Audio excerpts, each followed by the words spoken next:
Hey guys, Second here bringing a Dragon Ball Z Dokkan Battle video, and so today I wanted to make a video talking about the Global Dokkan Campaign 2025 tickets that we should have been collecting while going through all the Global Dokkan Campaign content.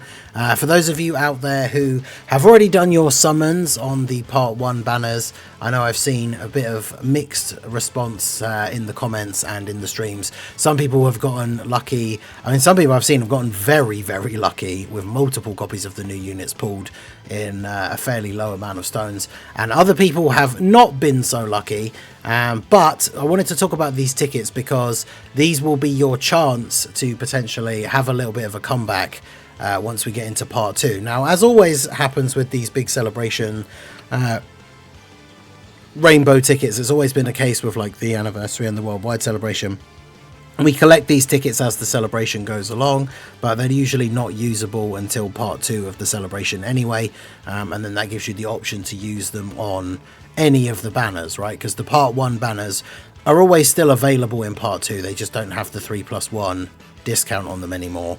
Because obviously that moves on to the part 2 banners, but this gives you the option to summon on any of them, which means you have a chance at like the 4 different headliners depending on how your part 1 summons go. So these tickets are certainly very, very interesting.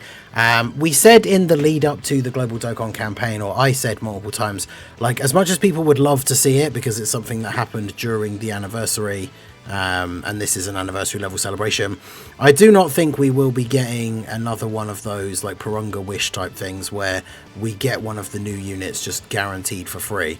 However, these units are probably like the next best thing to a guaranteed character because of how high the rates are to pull the new units, right? So if we go over to we can see the news entry here from when the celebration first began. So we've got the global tickets, special summon events that have only one featured character that has a high summon rate will be available in the future. So global tickets can be used in 2 types of summon events that will become available in the future. The first one consists of a special summon event that requires 50 tickets to perform the summon. So this is all the tickets, right? You have to make sure you farm up all of the tickets that are available, just like the 77 ticket banners and stuff like that of the past. You need to have all of them in order to do the true, proper, like crazy summon, right? And only a new character from either the Dokkan Festival or Legendary Summon Carnival will be the featured character, and the character's summon rate will be increased. So basically, the 50 ticket summon, you'll be able to choose a version of the 4 main character banners, and the new unit will be the only featured unit. And I don't know if it says it in this post here specifically. It is listed somewhere. I think it is further down here, yeah. But the character is the only featured unit. And the rates work out as something like a 44% chance to pull the new character. So let's say you've done your summons in part 1, you didn't get Rose, but you got Goku. Then we go into part 2, you throw a few summons at the banners and you get really lucky and you pull both the part 2 units. You can then use these tickets on the Rose banner and have a 44% chance to get him, which, I mean, that's pretty good. That's as close to 50%, like practically a coin flip to get the new character. And then you can see here the second type consists of a summon event where you can perform summons with 1 ticket or 10 tickets, just like a usual summon event. So basically, for anyone who didn't farm the tickets, like all of the tickets, you'll still be able to do some free summons, but they'll just be like normal ticket summons. They won't have this crazy like heightened rate chance of being able to get the new character, which is obviously the big thing that we want, right? So this is really good because it means if there's a part 2 character that you're maybe not necessarily as hyped about as you are for the other one, you can kind of get into the start of part 2 when the tickets become available, use the tickets for the part 2 unit that you really do want, and then if you get them, you can potentially just be done summoning for part 2, right? And you can either go back to the part 1 banners with any spare stones or start saving for anything that's going to come up in the future. So that is very interesting. So how to get the tickets. A total of 100 tickets can be obtained during the campaign period. 50 tickets can be obtained in part 1. So that's the other big thing to note as well, is you'll be able to do this twice because it's 50 tickets to get a summon with one of the featured characters for 44%, and you'll be able to do that twice because there's 50 tickets in part 1 and then I guess 50 tickets in part 2. It doesn't specifically say that, but that should be, I would have thought, fairly obvious, like fairly straightforward, that that's how that will work. So upon first login, so obviously if you've been playing the celebration already anyway, you'll have gotten these 7 tickets. 33 missions available in the special missions part 1, so 33 tickets, and then 10 tickets available from a specific EX mission. This was for the special Trunks event. So if we look at the missions, this was the seriously serious, like these EX missions that got added just by beating Trunks in phase 1. So you didn't even have to be like, you didn't even have to beat the event like and beat the Trunks in phase 2. You get the 10 tickets from there, and then the other tickets are available from the panel missions, which obviously appear on the home screen with the little Kid Gohan thing.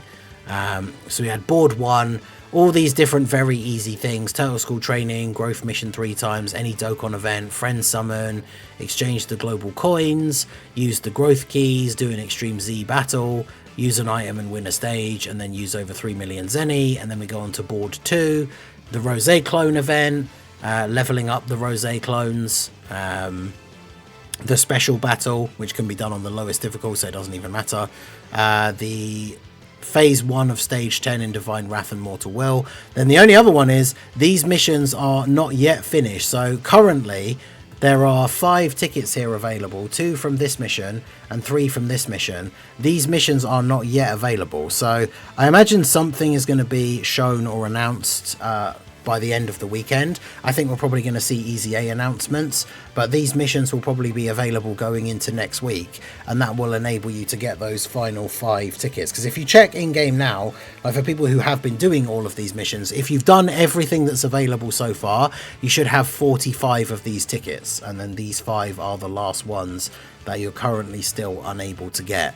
So if you're someone who's been playing consistently since the celebration started, going through, doing all the new events and stuff like that, chances are you probably have gotten most of these that are available already. But obviously make sure to go check and pick up any ones that you are still missing. And then, yeah, we just need to wait and see what these final missions are going to be to get these last 5 tickets. So if we go back to this here, so tickets obtained from login bonus here, you've got all the way up until pretty much the end of the celebration to still get the login ones. And then it just specifies a bit more here where to use the global tickets. Exclusive Dokkan Festival ticket summon and legendary carnival summon will be available. Ticket summon that requires 50 tickets. You can use 50 global tickets to perform a summon that allows you to recruit an SSR character. There is only 1 featured character for each summon, and the character's summon rate is 44%. And then the tickets where you require 1 or 10 tickets, a single or a multi, the 10th character is guaranteed SSR, but there's no guarantees of anything special. So this is pretty crazy, right? It's 50 tickets that just gets you 1 character, but I guess what? How many characters are even going to be on the banner? I suppose it's only 1 featured unit, and then it'll just be the general pool of SSRs. But you have a 44% chance to pull the new character, and there are 100 tickets available throughout the celebration, so you can do this twice. So I imagine there will probably be some very lucky people out there, the same kind of people that have been getting lucky with the Dokkan Day special tickets, that will literally be able to pull like both of the part 2 units using these 100 tickets, which is going to be pretty crazy. It's not quite on the exact level of the 10th anniversary, just literally giving out a headliner character for free, but I would say this is probably the closest we've gotten to that in any other kind of celebration, considering you get 2 chances to do it for the 44% chance. So I brought up these banners. Obviously these aren't going to be the banners that you summon on, it's literally just going to be the 1 featured character. It's going to be quite crazy to see a banner that you can click on for like 50 tickets and the only featured unit is this Rosé. Because then it means, you know, if you get any sort of combo of characters flying in that means guaranteed featured, then it means you know that you've gotten the new unit, which is kind of crazy. It's like I guess one of the only ways we would have in the game nowadays, like without getting a Whis or a Zeno or something like that, where you know you're going to get the new unit, because on this summon the new character is the only featured unit. So any animation that would mean guaranteed featured, like that's going to be the new character. So that's the interesting thing, is obviously the part 1 or the part 2 characters, depending on where you choose to use the tickets, are potentially going to be available. So let me know what you guys think down below in the comment section. What is your plan when it comes to these tickets? Have you already pulled both the part 1 units and so you're just hoping for some luck in part 2? Will you be potentially trying to get dupes if you don't care about who the part 2 units are? Because bear in mind, we don't know who the part 2 units are outside of the Dokkan Festival unit being Omega Shenron, but we still don't know anything about what the unit is going to be, what the leader skill is going to be. Is it going to be like Sin that transforms into Omega, which a lot of people, myself included, are kind of hoping that it is, because we've got enough standalone Omegas as it is in the game anyway. We've been very much waiting for a transforming Sin. But let me know what you guys think down below. But this is definitely very, very good. Like, for an anniversary level celebration, it's not quite giving us a headliner for free, but 44% chances to be able to get the new character. It's almost 50, right? It's close enough to being a coin flip, which is pretty good odds. If somebody literally gave you, like, flip these 2 coins and for every heads you get like the new headliner character. Like, we're almost at that sort of level of RNG. So that is really, really good, and definitely very cool for a celebration of this level, with how good the new units are. Especially the fact that we are just going to be able to get one of them, or even 2 of them potentially if you get really lucky, completely for free with these tickets. Because the missions, as I just went through some of them, right, the missions are absolutely not in any way, shape or form difficult to do. Like, if you've been playing the game since the celebration started, you've potentially done most of them or all of them already anyway. So it's only going to be these last 5 that we're waiting on from these 2 unidentified missions. So let me know what you guys think. Have you got 45 tickets so far? Have you still got a few to farm up? Let me know your thoughts on the tickets and where you think you are going to use them, depending how good your luck was in part 1. Let us know all of that good stuff down below in the comment section. So that is going to be it for the video, guys. This has been the Master Ningen. Smash that like button, subscribe to the channel if you are new, check out the links down below, and I will see you all again soon. Have a good one.